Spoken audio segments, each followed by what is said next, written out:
Hello everyone, I'm Brut Code. I'm a 14-year-old developer. Welcome to Brut Code, and in this channel you learn Web3 coding from a 14-year-old guy.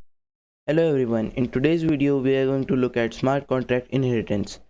So smart contract inheritance is used widely by Solidity developers to interact with already deployed codes, and if you want to interact with an already deployed contract, you use it. Mainly people use it to interact with the smart contracts of Uniswap, to trade tokens, etc. So without further time, let's get started. So first we'll use Remix IDE. If you haven't watched my video on tools yet, please care to watch.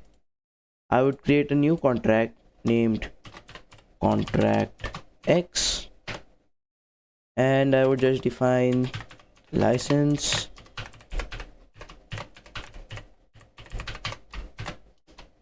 and I would just keep it unlicensed for now, and I would say pragma solidity, and I will specify the version as 0.8.8.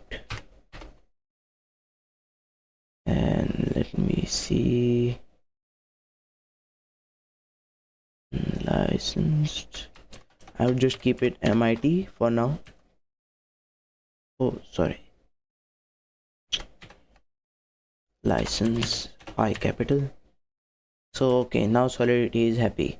So now I would code a simple smart contract, and I would name it at X, and this contract would just update a value of a number.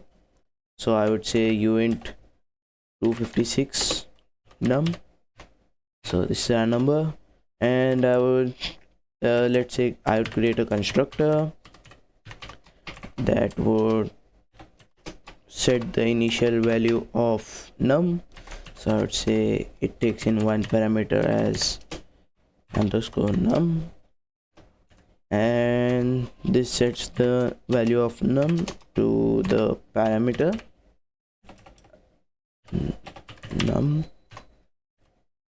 Then I would just specify a function that changes the value of the number. This would also take in a value uint 256 num, and this would be a public function, and this would return a uint 256 value. So let's say now I would say that the num equals to the num. This will change the value and then return the number.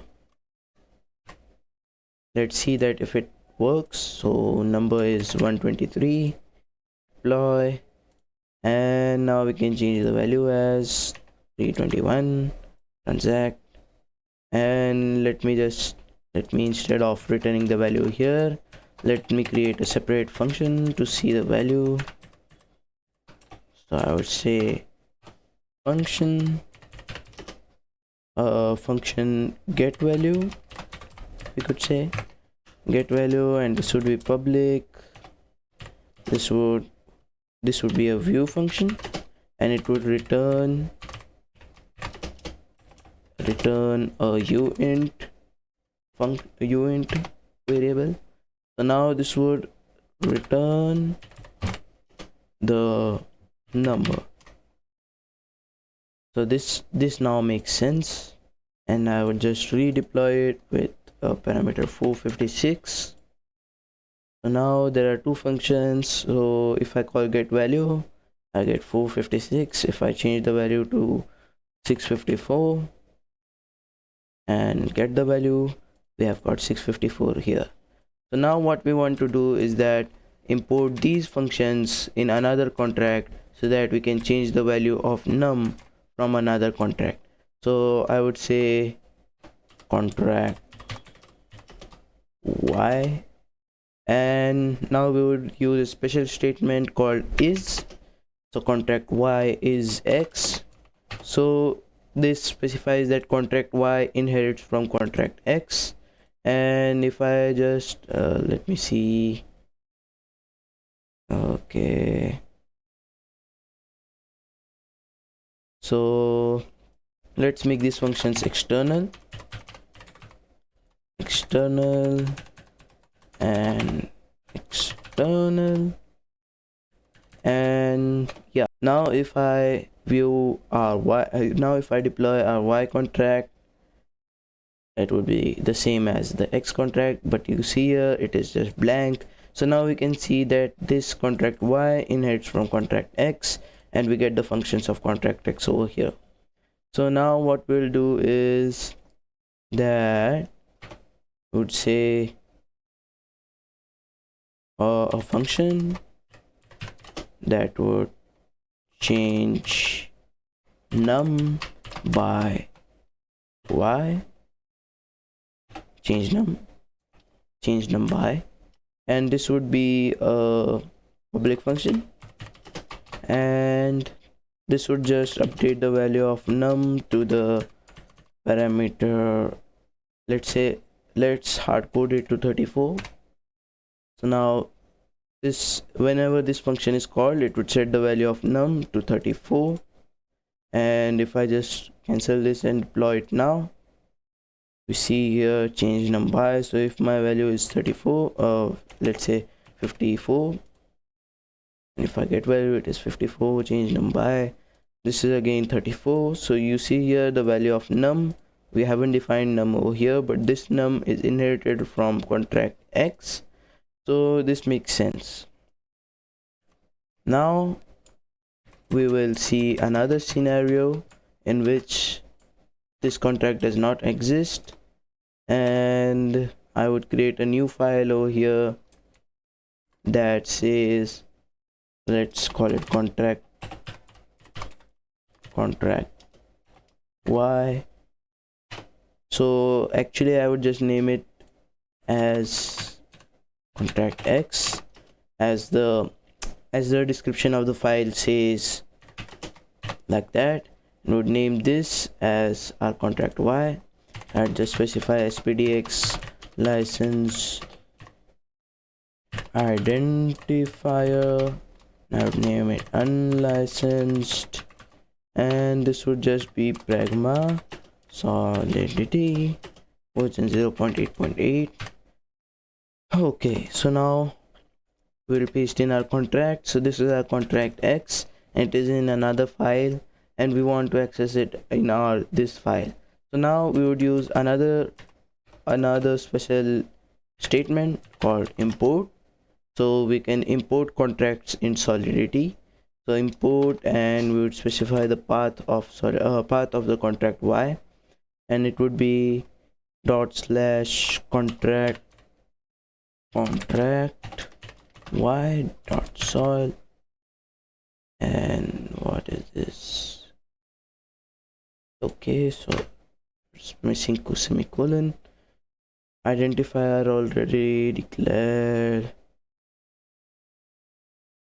Contract y, and this contract y dot sol,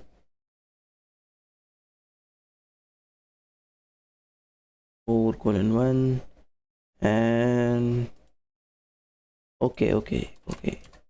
So what we are doing here is that this contract, so this contract should be y instead of x, and now we are happy. So now if I deploy y, and let me see, why isn't this deployed? Okay, sorry.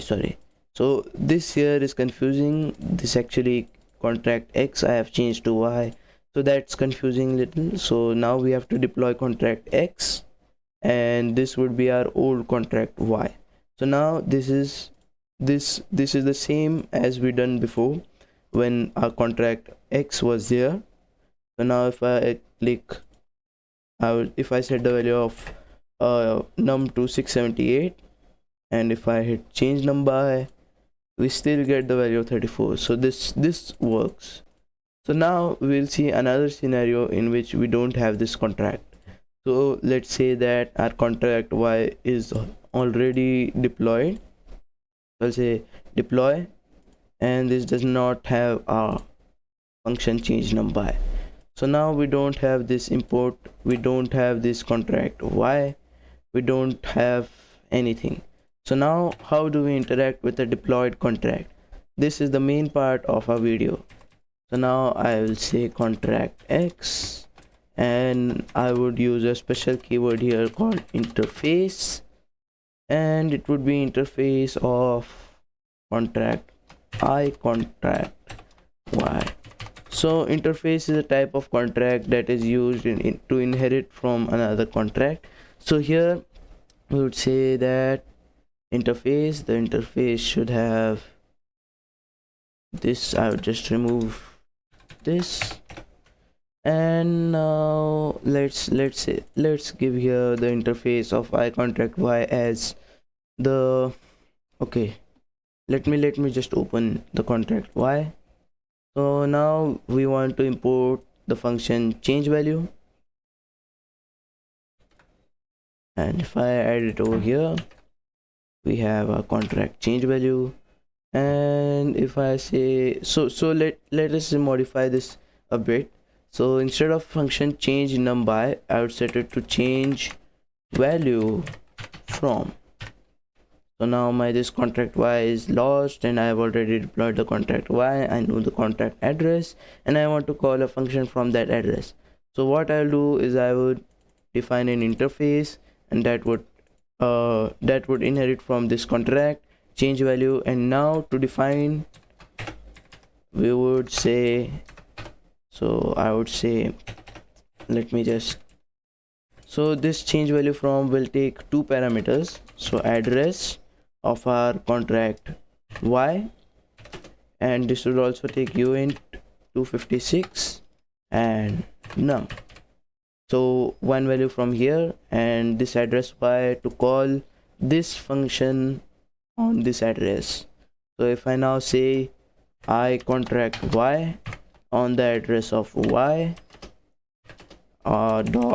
dot change value, and this should change the value to the num. So this may seem a bit confusing, but try to understand.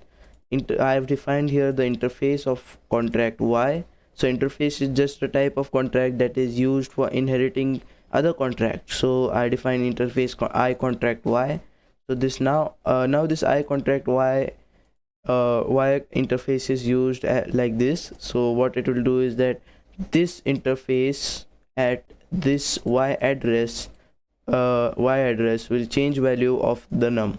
Now if I deploy contract x, and that's here, change value from an address of y. So if I say this address, and if I change the num to 56, also before doing that, let us check the value is 0. If I set 45, so this is 45, and if I want to change this value to 56 from another contract, I would just say transact, and if I get the value, now it is 56. So this is quite useful. Now if I if I open my contract y and I deploy it, so this is another contract y, and the value is 0. So now instead of the old contract y value, if I take the new contract address and put it here, it would update the value of this contract. So now these and these contracts both have the same values. So that was all for smart contract inheritance. If you liked it, please care to subscribe, and please follow me on Twitter if you like my work. Bye bye.